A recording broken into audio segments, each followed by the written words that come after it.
सदाशिव। जय शिव शंभो। श्रावण मास महात्म्य कथा श्रृंखला अध्याय 26 श्रावण मास की अमावस्या। भगवान श्री महादेव जी ने कहा, श्रावण मास की अमावस्या के दिन जो करना होता है वह सब मैं तुम्हें बताऊंगा। मैंने रमणीय शुभ वृषभ पर आरूढ़ होकर बहुत बार महाबली, पराक्रमी, संसार विध्वंसक, देवता छेदनकारी दुष्ट दैत्यों के साथ युद्ध किया, लेकिन महाबली और पराक्रमी वृषभ ने कभी भी मेरा साथ नहीं छोड़ा। अंधकासुर उसकी देह छिन्न भिन्न होने पर भी रुधिर बहने लगा और केवल प्राण मात्र ही बच पाए। इस अवस्था में भी जब मैं दैत्य को मारने चला तो उसने मुझे नहीं त्यागा। मैंने उस नंदेश्वर के पराक्रम को देखा और अंधक दैत्य को मार डाला। मैं अब अत्यधिक प्रसन्न था। मैंने नंदी से कहा, हे सुव्रत, तेरे काम से मैं संतुष्ट हूँ। तू मुझसे वर मांग। तेरे प्राण अच्छे हो, निरोगी बली हो, तुम्हारा पहले से अधिक रूप वीर्य बढ़े। निरोगी बली हो तुम। इस समय जो जो वर मांगोगे मैं अवश्य में तुम्हें दूंगा। नंदी ने कहा, हे देवाधिदेव, हे महेश्वर, मुझे कुछ नहीं चाहिए। आप मुझ पर प्रसन्न हैं, इससे बढ़कर और क्या वैभव होगा। भगवान, फिर भी मैं संसार के उपकार के लिए याचना करता हूँ। आज श्रावण मास की अमावस्या है। आज के दिन मेरा कामधेनु सदृश जन्म हो। इस अमावस को और भी वर दें जिससे कि इच्छित वरप्रद हों। भक्ति द्वारा प्रत्यक्ष गो तथा बैल का जो पूजन करे, गेरू आदि धातुओं से उनकी देह को विभूषित करे, सिंगों पर चांदी सोने के पत्रे चढ़ाकर विभूषित करे, दोनों सिंगों में रेशम के गुच्छे बांधे, चित्र विचित्र नाना रंगों के सुंदर कपड़े से पीठ को ढककर कंठ में सुमधुर शब्द करने वाले घंटे को बांधें, दिन के 8वें हिस्से में गांव के बाहर ले जाएं तथा शाम को फिर गांव के अंदर ले आएं। जो मनुष्य गो बैलों की खली, बिनौले आदि नैवेद्य तथा नाना प्रकार के अन्नों को समर्पित करेंगे, उनके यहाँ गोधन की वृद्धि होगी। वह घर जिसमें गो नहीं होती शमशान तुल्य होता है।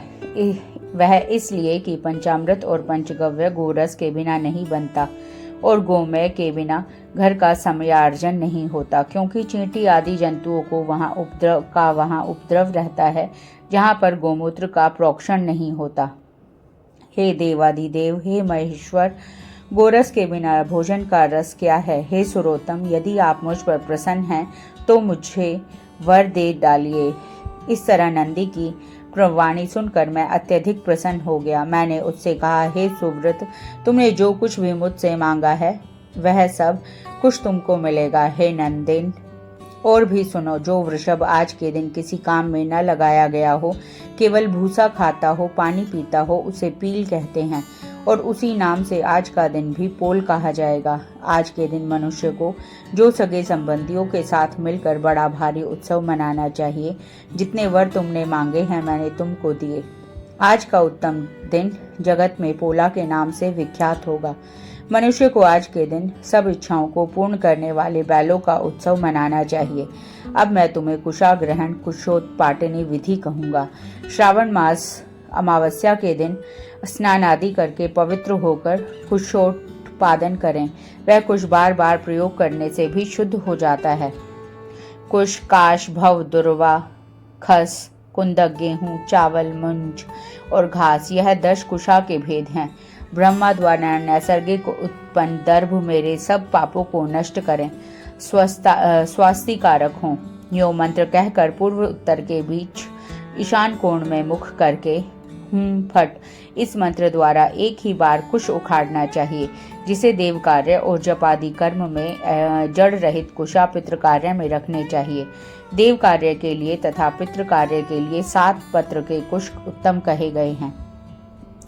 मध्य में पत्र न हो ऐसे अग्रभाग सहित आदेश प्रमाण कुश पवित्रा क्षत्रिय आदि के लिए कर्म से एक एक कुश न्यून कर देना चाहिए। मैंने तुमको यह धारण योग्य पवित्रा बतलाया है। उत्पवनार्थ के लिए वर्णों के लिए 2 पवित्रा होते हैं। 50 का ब्रह्मा और 25 का विष्टर होता है। पवित्रा को आचमन करते समय हाथ से ना निकालें। विकट अग्नि कारण और पाद्य समाप्ति पर पवित्रा त्याग देना चाहिए। दर्भ तुल्य पुण्यदाता अन्य कोई पवित्रा पाप नाशक नहीं है। जितने देव और पितृ कार्य हैं वह सब दर्भाधीन हैं। अमावस्या के दिन ऐसे दर्भों को स्वीकार करना चाहिए, वह दर्भ कभी बासी नहीं होते। इससे अधिक मैं श्रावण मास अमावस्या का महात्म्य और क्या कह सकता हूँ। श्रावण मास में मनुष्य को जो अन्य कार्य करने होते हैं वह सब तुम्हें बतलाऊंगा। जय सदाशिव, जय शिव शंभु।